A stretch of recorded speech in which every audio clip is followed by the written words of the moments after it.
Hello everyone, I'm Rosvier, and real quickly I just want to apologize. I haven't been around making content much lately. I've just been really busy with work and ArtStation art contest and stuff like that. I'm not going to go into detail, I just want to jump right into the video, so here we go. Before I get too far into this video, I want to address the fact that some people are probably going to be saying that I hate Transmog and that's why I'm making this video, but that couldn't be further from the truth. I love Transmog and I spend a lot of time just transmogging my character. That's actually what I spend most of my time in-game doing these days. And while I'm talking about why I think transmog's bad, I'm gonna go ahead and show a few of the transmogs that I'm currently using in-game, just because I'm a little bit of a hypocrite. Okay, moving on. In this video, I'm gonna talk about how Transmog killed World of Warcraft. Now, Transmog hasn't actually killed World of Warcraft, and World of Warcraft isn't actually dead.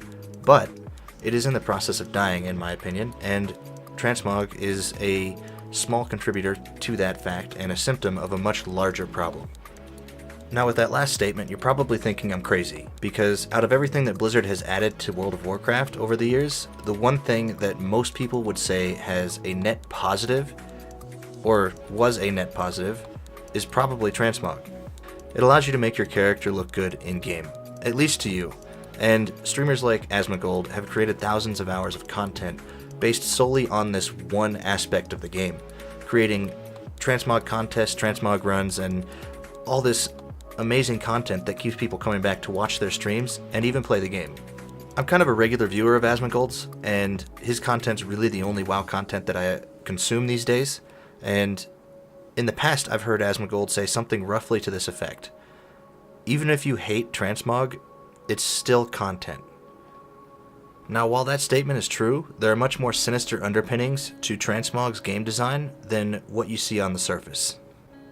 As a game designer, looking back at the history of my favorite game, the game that actually got me into game design to begin with, I can see that Transmog is one of the things that has caused World of Warcraft the most harm over the years, and is one of the major catalysts for the current state of the game. Let's look at what Transmog is.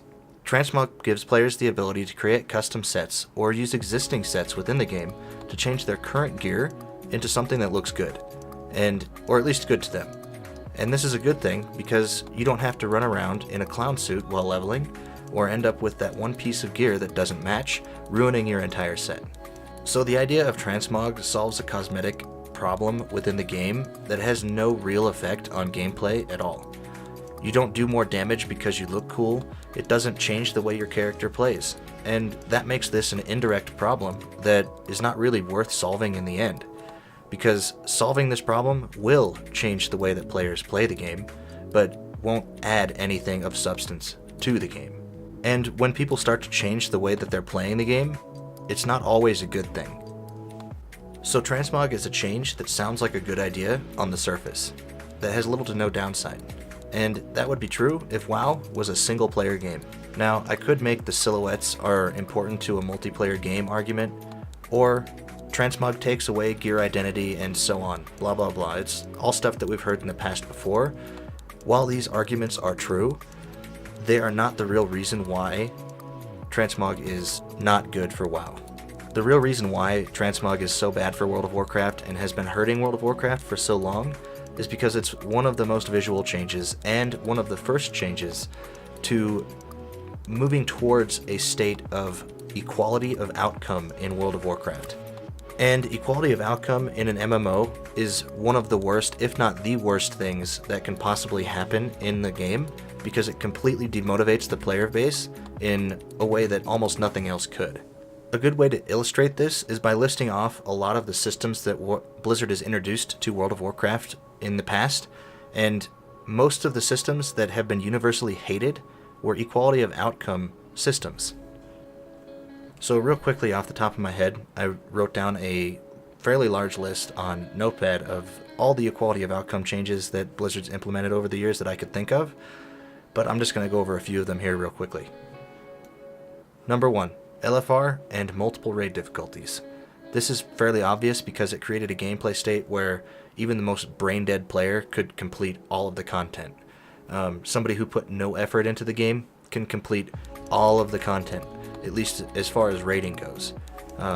Maybe they don't have the prestige of a Mythic Raider or whatever, but they're still completing all of the content.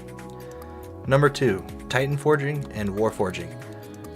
This is an equality of outcome change because it allows people who put minimal effort into the game to receive a maximum level reward, which shouldn't ever happen. Somebody who's doing LFR can receive a Mythic level or above reward. People say, oh, well, people who play Mythic always get better gear. Sure. But somebody who's putting 10% effort into the game shouldn't get a 100% effort reward. Somebody who puts 100% effort into the game should be getting the 100% effort reward. And that's just how it works. That's how life works. That's how everything works. And it makes the game more interesting when it works that way as well. Number 3, ability pruning. This is an equality of outcome change because it literally changed the way that the class is played to be more equal. When you remove most of the flavor abilities to a class and make the classes easier to play in turn, it makes the game less fun and creates an equality of outcome state as far as gameplay goes. Number 4, legendaries.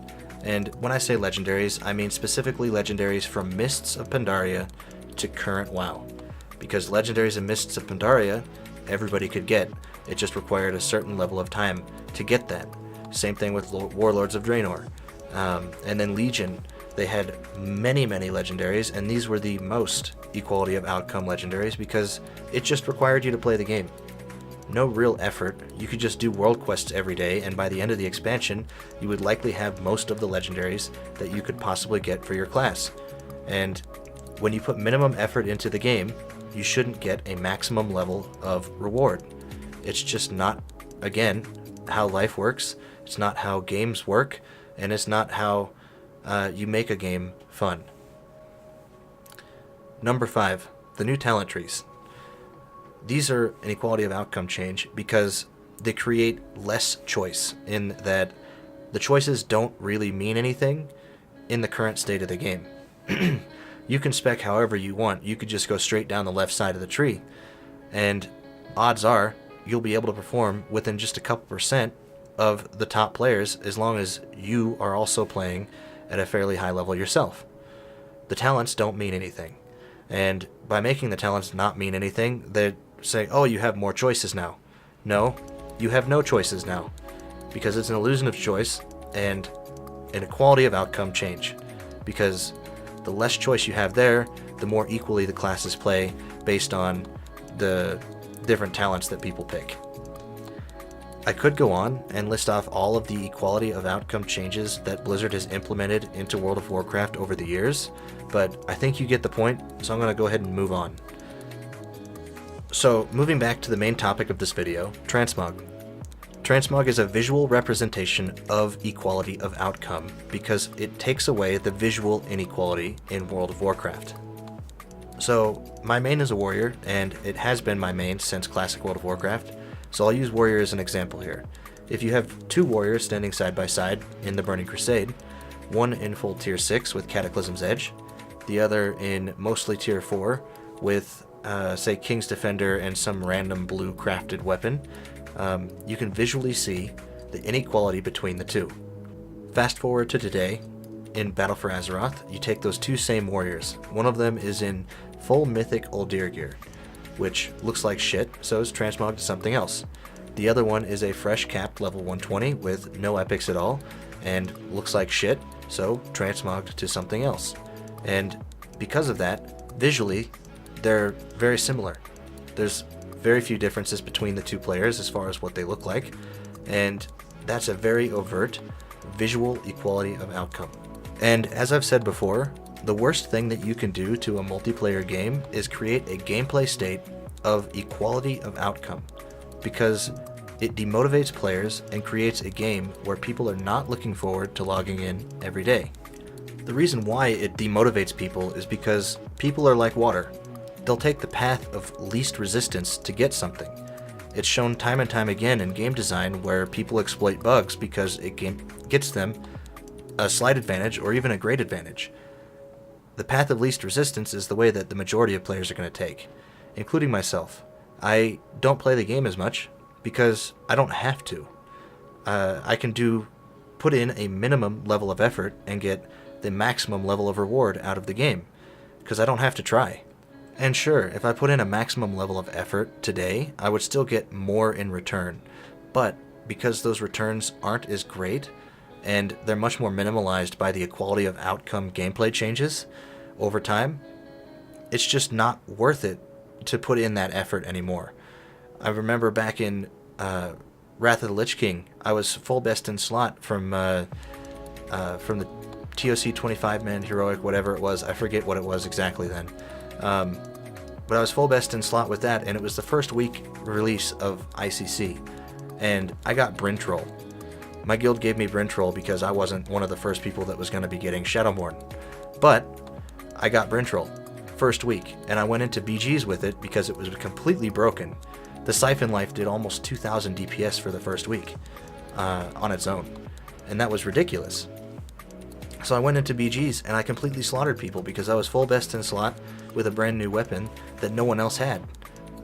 And I got to go through and just completely slaughter people even though I was terrible at the game.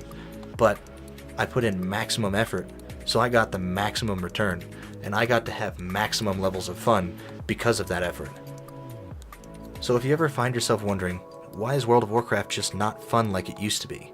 And it's because of the equality of outcome gameplay design and philosophy that has been implemented in World of Warcraft basically since late Wrath of the Lich King is when it really started with LFG.